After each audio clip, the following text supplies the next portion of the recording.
line is going to continue to go down with no, I mean, I think in the 30s there was something like 13 acre-feet of water, or 13 acres of water in Lake Poncet. We've got a situation where this line, or this water level will simply continue to decline with time.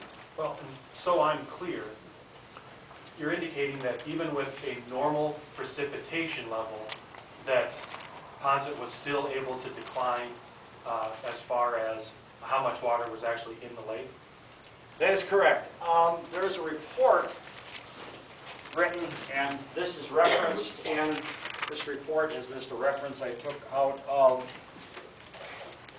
another reference that we have within our report, which this reference that I'm going to present or discuss right here. This is the Phase 1 Diagnostic Feasibility Final Report, Lake Poncet, Hamlin County, South Dakota.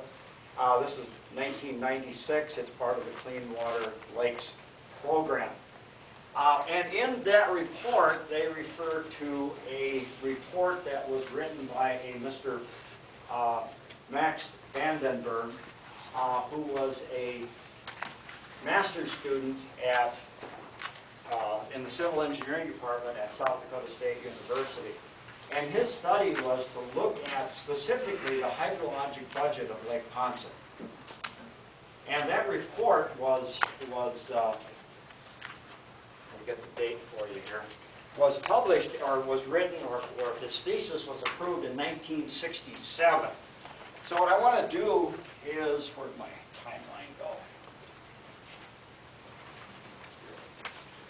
And this timeline that you're bringing up to the board right now, is that applicant's exhibit number 5? Applicant's exhibit number 5 is what I am presenting. And I have this on here because I want to refer back to this at times.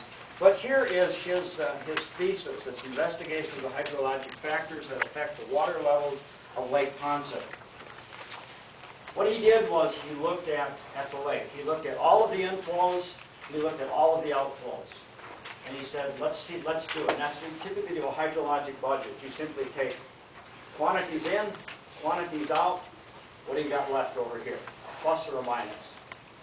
So what he did is he said, okay, inflows, precipitation. And he said it's about, I believe he used about 22, 23 inches. He said, let's look at runoff. Let's look at runoff. And he said he used a number of 191 square miles, and he looked at the runoff.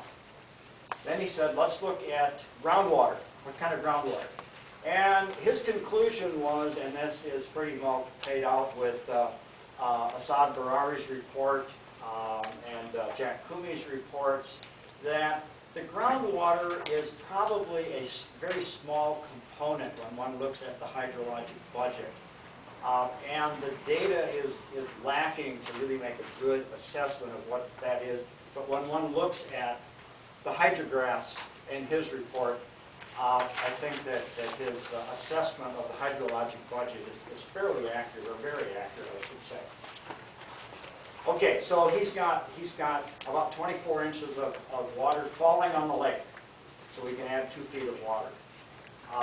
He's going to bring a little bit more water in from overland, but it's a very small quantity, actually, that flows into the lake. Then he looked at, when he came up with at the end of his hydrologic budget, he said, you know what, we need about 9,000 acre-feet of additional water, or about 1 foot of more water, or the lake level will decline. At the time that he wrote this, or made these findings, was Lake Poncet able to receive flow from the Big Sioux River naturally? His assessment was that the Boswell diversion, which we can still see up here, and the Boswell gates, he did an assessment of that structure, and said that sufficient water could be brought in on an annual basis to maintain the lake at or near the spill depth of 1650.5. His assessment was, if that water was not coming in, this lake would naturally decline about 1 foot per year. Now, if we take a look, we have and that was under normal flow, or normal precipitation. If we look at the situation we have here, we have normal flow, normal precipitation. We have normal runoff. What did we see? About a foot a year of water level decline in the lake. So I think his assessment in 1967 is a very valid assessment of what we are actually seeing today as a result of the installation of the flood control structure under FC5.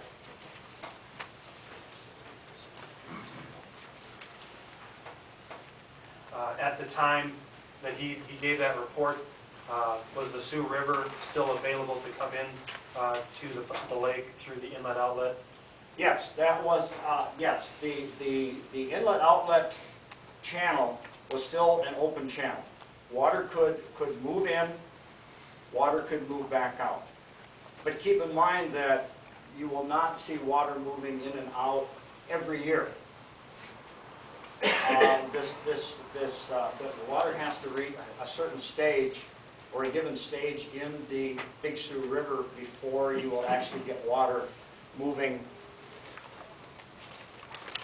back from the Big Sioux River back in. Basically then, the stage in the Big Sioux River has got to be at, I should say, at above 1650.5 in order for the water to backflow into Lake Poinsett, assuming that Lake Poinsett is at a stage below that spill elevation of 1650.5. It won't happen on an annual basis. So his concern was that in order to maintain a stable lake level, you will need additional flow from the Big Sioux River, or you will have this reoccurring. And if you move into a drought, that's going to be a lot more severe. So prior to 1991, when the FC5 gates were installed, was the lake able to receive water through the Boswell diversion system to help maintain those lake levels? Let's go back to, and maybe we need to talk a little bit about I'm going to take this one down. I'm going to refer back to, because we haven't really talked a lot about it, the Boswell Dam and the Boswell Ditch and control or gate structure. If we look at a timeline, back here in 1918, actually even before that, because obviously they were doing meetings in 1918, the Game Fish and Parks Commission looked at putting in this ditch structure called the Boswell to divert water from the Big Sioux River to stabilize the lake level.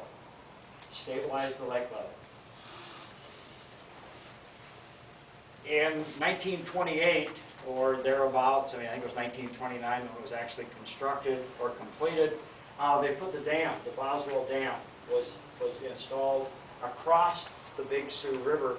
The function of that dam was to actually raise that level in the Big Sioux River so that they could actually get more water to move down the diversion ditch through this controlled structure and then flow through Dry Lake and replenish the water level in Lake Poinsett. So the purpose of the Boswell structure was to help maintain stable lake levels in Poinsett? The one and only reason for the Boswell structure was to maintain lake levels. In fact, there was in the literature, when you read it, there specifically states that this is not for flood control. It's not meant to take the head off the Big Sioux River, but the sole reason for the Boswell Dam, the Boswell diversion, was to allow water to flow from the Big Sioux into Lake Poinsett to maintain stable lake levels. Now, we also have to come into is we essentially have now created a flow-through system because we can have water coming in through the Boswell ditch and control structure through Dry Lake into Lake Poinsett, and as that water level exceeded the 1650.5, the crest or the sill, the outlet elevation, water would then naturally flow back into